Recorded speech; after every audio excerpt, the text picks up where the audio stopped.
হুগলির খানাকুলে গ্রামবাসীদের বিক্ষোভ।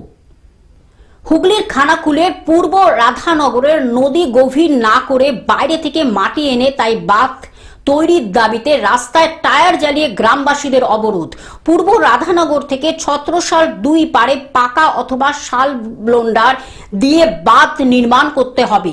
প্রতি বছর বন্যাতে বাঁধ ভেঙে যায় এবং এই শুকনো মাটি দিয়ে বাঁধ থাকবে না, যাতে কংক্রিট ভাবে বাঁধ বাঁধা হয় তার জন্য অবরোধ গ্রামবাসীদের।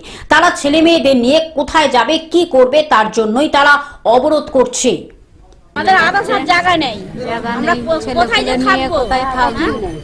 নদী বাঁধ বাঁধতে আসছে, বাঁধার মতন বাঁধছে, শুকনো মাটি বসা মাটি তুলে নিয়ে ইয়ে করে দিচ্ছে, খেয়ে খেয়ে চলে যাচ্ছে, ভিটে মাটি ইয়ে করে দিচ্ছে।